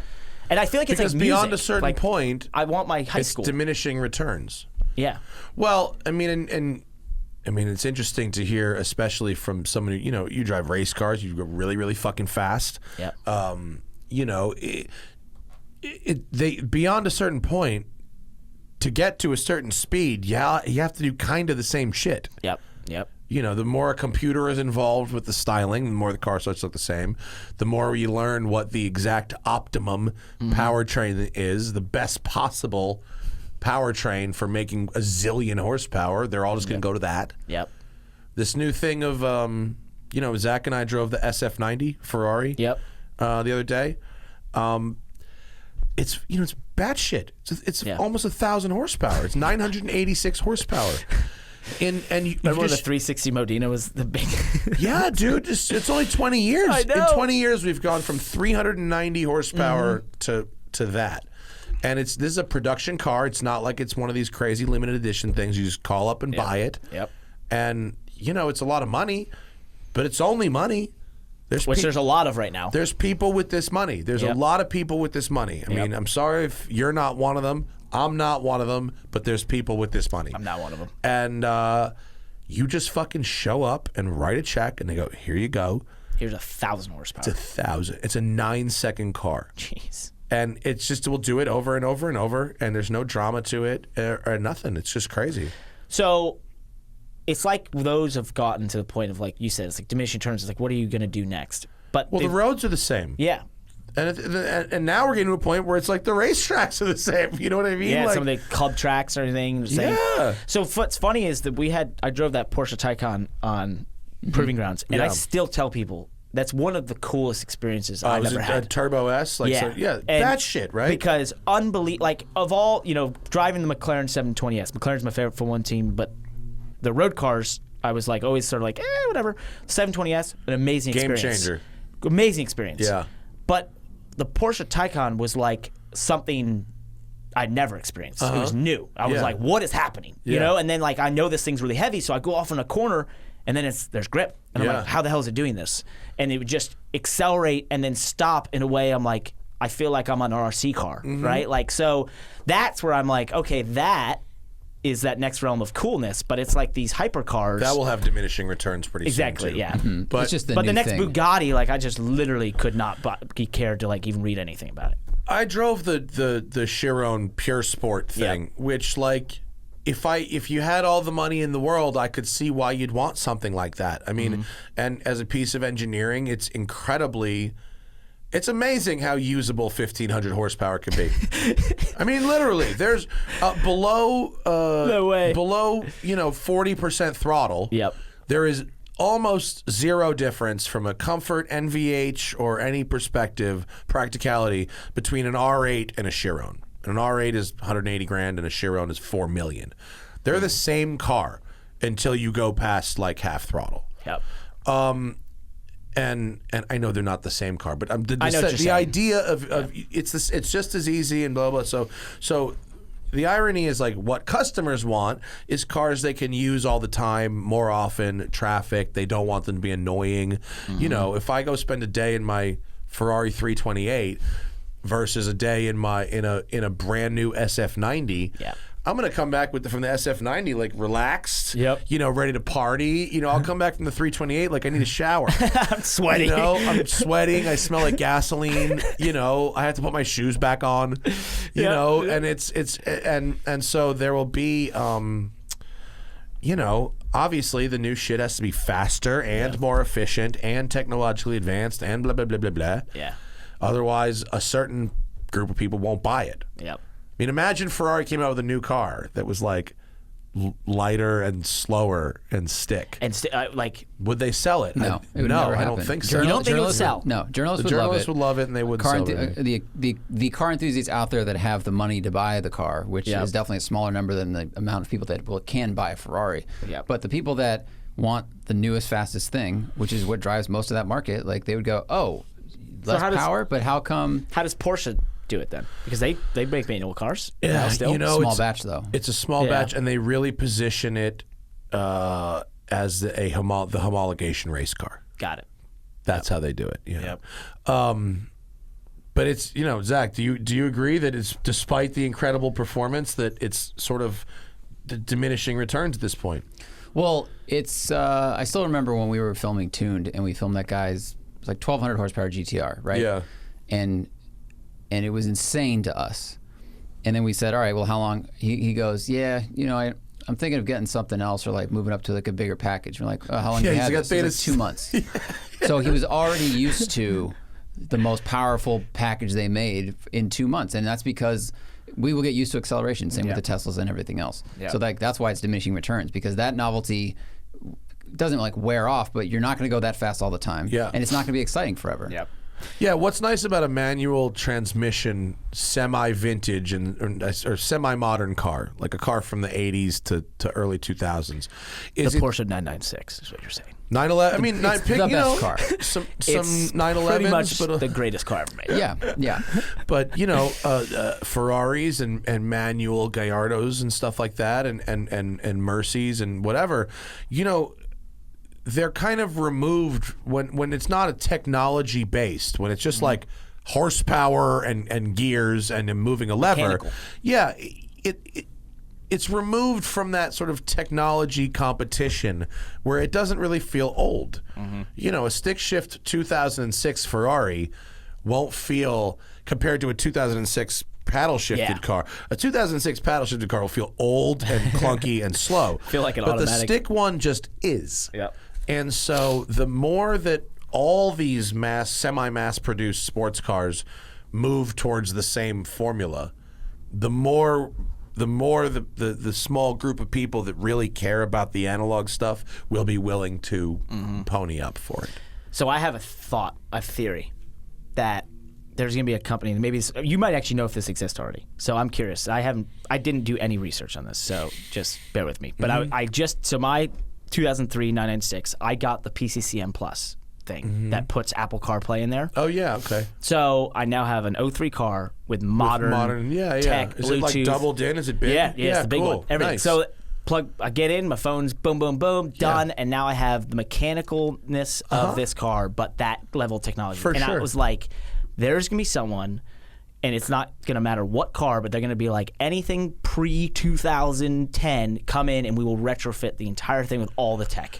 Modern tech, Apple CarPlay, best Bluetooth. Well, CarPlay and Bluetooth isn't hard. That's just a stereo. I know it is. Radio. I know, but I'm saying like even go further, like whatever the next thing is, like they're just going to continually do this. I'm telling you. Well, I mean, I think it's by tech. Do you mean like they'll be able to put radar cruise in it and other stuff, or they'll be able to put stereos? that sort of like crazy shit will come in. I think third-party ADAS systems like radar cruise have a very limited opportunity because people don't really drive those old cars for that. Yeah. Phone connectivity and music, 100%. Vintage air conditioning, 100%. Yep.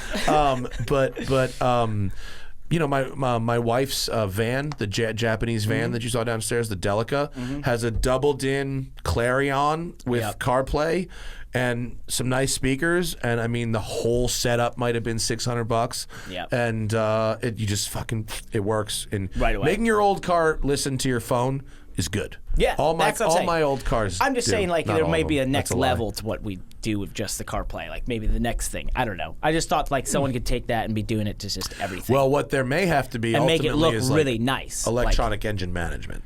Is that? Yeah. That could be a thing. Which some people I've seen people do electronic engine management on turbo Porsches from the 80s, and it becomes pedal by wire. Whoa. And and you end up getting a very efficient combustion out of those engines. Well, that's like adding EFI. Like Musto's adding EFI to his Charger, right? His Daytona, and he gained like 110 horsepower, 100 foot-pounds of torque because carburetors are so inefficient. Yeah, of course, yeah. So that's kind of what they're doing with the turbo Porsches as well, is you can convert them to this drive-by-wire, modern electronic injection system, and they can become good. Changes the feel though. Yeah, under your foot, it changes the pedal feel. Yeah. Yes, you use a pedal assembly from a 997 actually to do it. Weird. Yeah, it's weird. And then now we have my brother's got a Tesla Model 3 and the self-driving thing. Not self-driving. No, whatever it is, not self-driving. But yeah, because I tell him all the time he's going to be a statistic pretty soon if he keeps trusting this damn thing. So I took it for 2 days.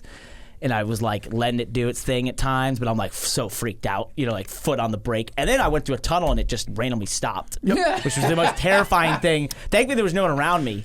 Yeah, but the whole thing of that deal that I found, I see all your tweets about it. Like a good system. Ironic that they forgot to program tunnels. Yeah, tunnels. That's an weird. edge case. That's a new technology. No one's ever seen that. Yeah. But I think I see all your tweets about it and all that stuff, and I was just curious. Like, in the time I drove it, though, there was things where I felt like all it needed to do was turn into a corner 3% earlier. Like, if I could just, all I wanted to do was just tell it. Like, I wanted to be like, hey, learn from me. Watch this. Yeah. Like, watch me do this. Now do that. Yeah. You know what I mean? Like, I think they are doing that, though. I think that's why their driver assistance, in my opinion, is the best one there is. And I think it's because... Is it learning? Yeah, they monitor everybody who drives it, and I think they use all everybody, that data. Not only the fucking race car Very drivers. True. Yeah, everybody. But which means they're monitoring my brother, which means they might as well just throw that data out right now. I have used that system a few times. Every single time I've tried, it's done something unbelievably scary in a really short period of time. I don't really like that. No. So I don't. I don't like how it drives the line through a corner that is would be the perfect line if every car was autonomous. Like every car was a computer driving it. Right. But the problem is humans go into the inside. We apex corners naturally. So you end up very close to the outside. And the car that's on the other lane. And so it's that's the one place where I'm just terrified all the time. And then braking, it's just like I never trust it. God, my foot's like sitting there like Yeah. Zach, do we have things? There was only one question specifically for Parker, actually. All right. Well, we can give that one and then leave the rest for the crew show. Jonathan Casco says, is there any interest in pulling a Jimmy Johnson and doing sports car racing? Yes. I have always had a mantra that every pro race car driver's goal should be to get rich and go sports car racing. So with that money? With that money. You make it racing. You make it racing and then go sports car racing all around the world and have fun. I would love to do the Daytona 24 Hours, Sebring, the IMSA stuff. I do TV for IMSA. Jimmy Johnson this year did the Rolex 24 and he was having a blast and he was like, yeah, man, I'm the guy. Like I'm the money guy in this car. He's the gentleman driver in that he car? was joking. Get the fuck out of here. No, he wasn't. But it was his sponsor and everything. That's and he funny. put the deal together. So he's by far above that. But that's funny. If you're Jimmy Johnson, I mean, you obviously are the pro in that relationship, even if you bring the money, right? You can't then be like, I'm the gentleman, and here's my pro, Dale Earnhardt Jr., right? No. He had some super sports car guys with him, too, Mike Rockenfeller and Kamui Kobayashi, and then Simon Pagino.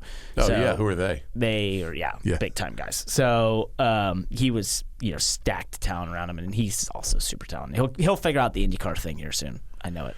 Yeah, how about Grosjean?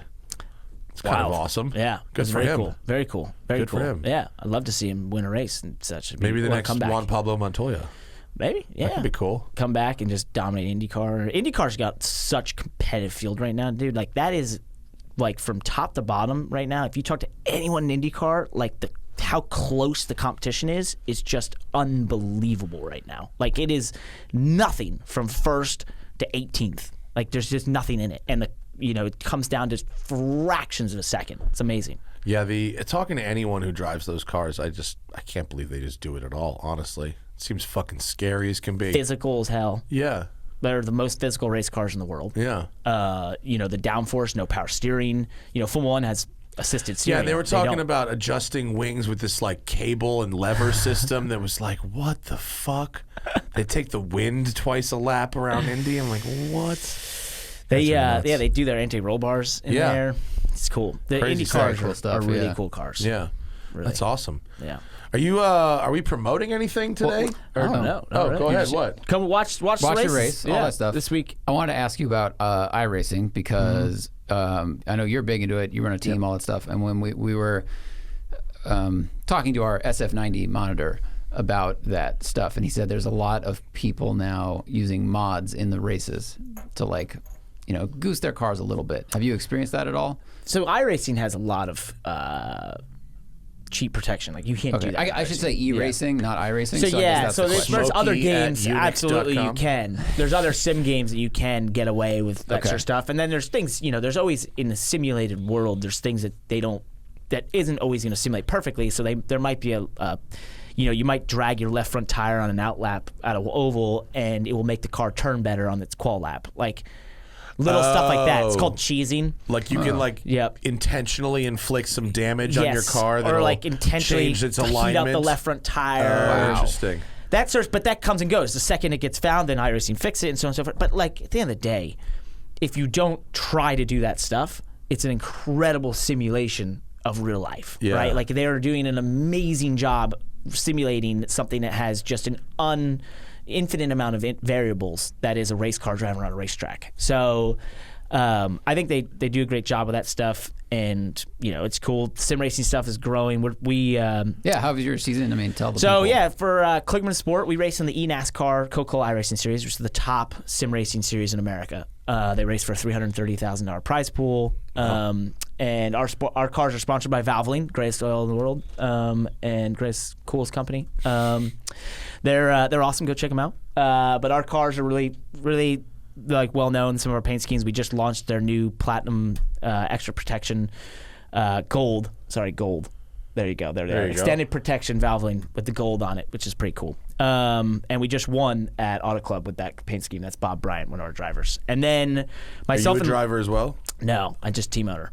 Myself and Landon Castle, who's another NASCAR driver, we have a company called eRacer that does the largest independent events in iRacing, and we've given away over $40,000 in prize money in 3 events. We've had 1,500 competitors, 500,000 viewers on these things, and we have our next second annual Firecracker 400, which is an ode to the 1980s Firecracker 400s of old, and it's a 3-week tournament basically that will start with about 500 competitors and go whittle all the way down to the top 43 that will start for a probably $12,000 to $15,000 prize pool. Wow, cool. Yeah. Have you had any of your drivers or any drivers of actually in general that only raced in iRacing and then you put them in a real stock car just to give them the feel or if they're good or whatever? We want to do that really bad. I've wanted to do that with our Kligerman Sport drivers. At least I wanted to get them to go drive the manufacturer driver loop simulators, which is the next step up from iRacing. Is these manufacturers all have these, like the one you talked about, the Toyota sim, they're multi-million-dollar sims, and they're impressive. They're really impressive.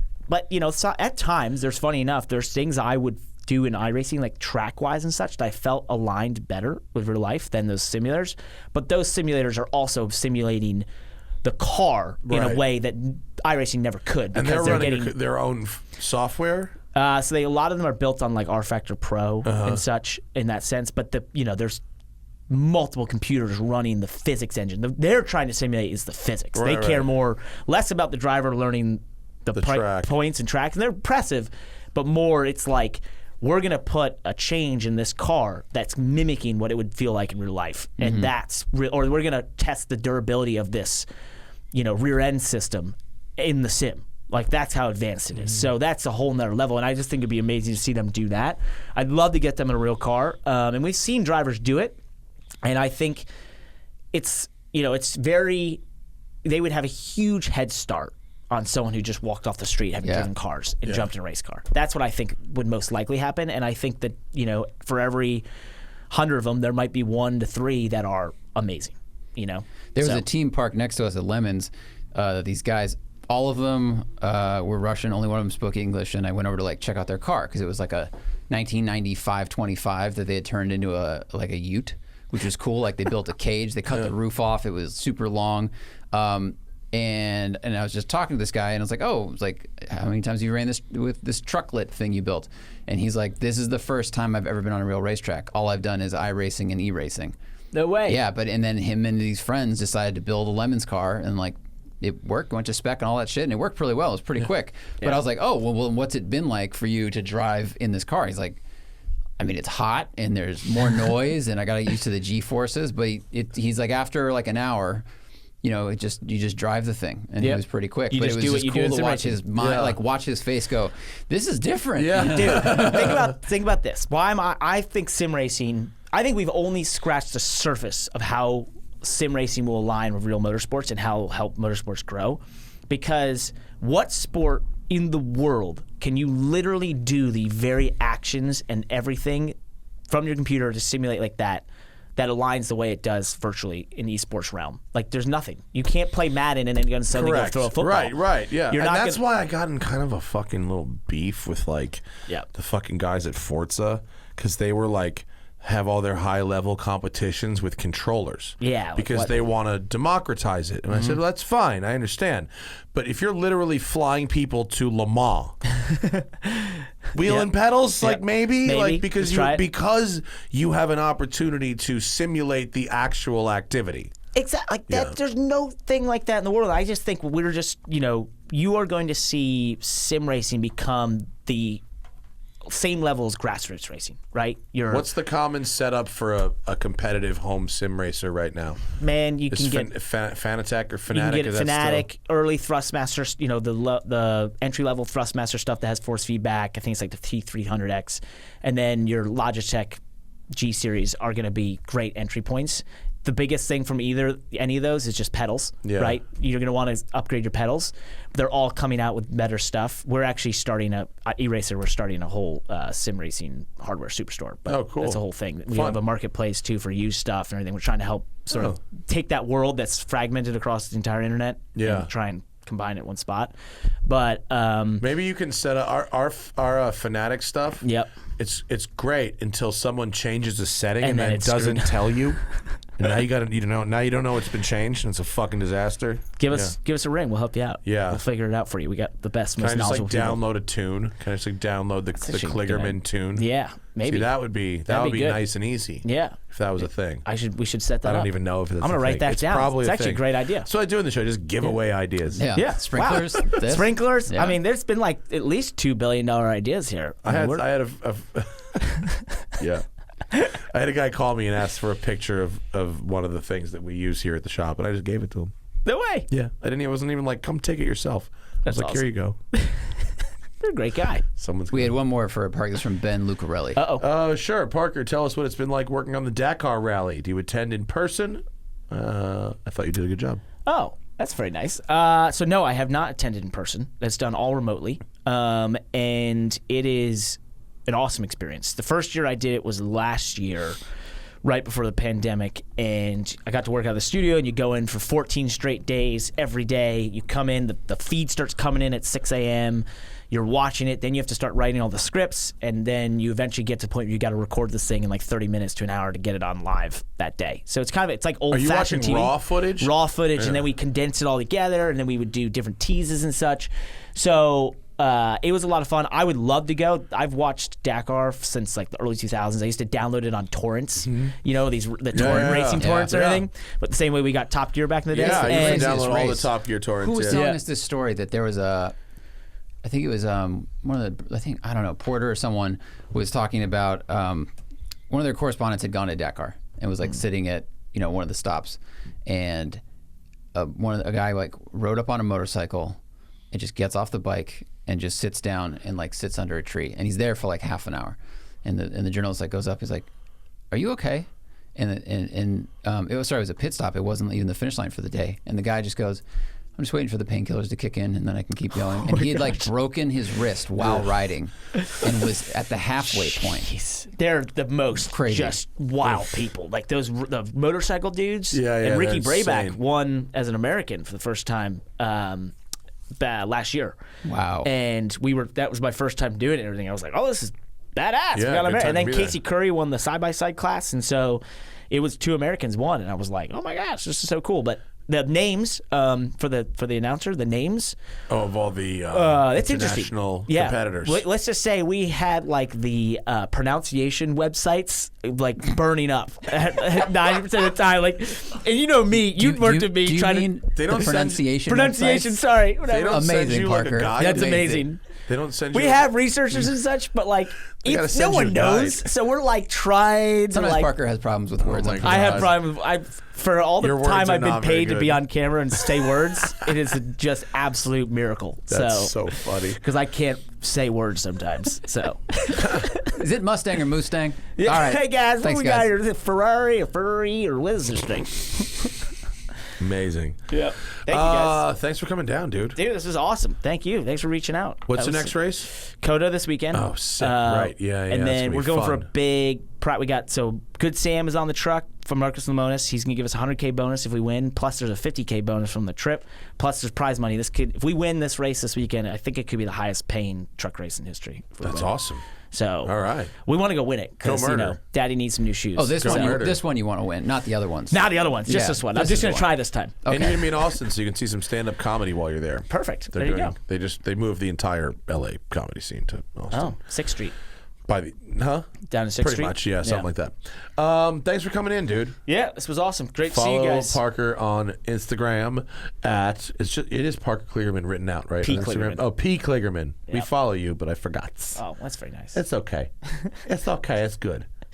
Sometimes you get caught. Twitter, P. Kligerman. Sometimes we get caught if we have guys and we don't know. We pull it up on the screen. It's not, So we had to institute a procedure. It's not for you. I followed you before, but you had to institute it because you don't want to pull it up and it says like a follow back. Shit. No, that's not good. Thanks, dude. Enjoy your 4 days. Yeah. And have a good race in Austin. Awesome. Appreciate it, guys. All right, that's our show. We are back tomorrow. 5 o'clock, 10 a.m. 5 o'clock. Friday. What the fuck is it? 21st. 21st, right? Tomorrow? Isn't today the 20th? Yes. That's Friday, I don't know that answer. Friday the 21st with Henry Catchpole from the UK. Love him. Calling in. Sweet guy. Yeah. He rules. He just had Love a his go videos. in like the CLK GTR, 911 GT1, and the McLaren F1. Because sometimes these English guys can put shit like that together. I met a guy who has a CLK GTR. Yeah, I got to watch that tonight. In the U.S. Huh? I met a guy who has a CLK GTR in the U.S. He just got it. It's the longest looking car One of four. I think there is. Nice. They're very big and then very small inside. And they're just They're the regular crazy. late 2000s, early 90s, or late 90s Mercedes interior. Yeah. It's absolute The wheel, everything. homologation, wretched excess. It's beautiful. Love it. Thanks, everybody. Have a great rest of your day. See you later.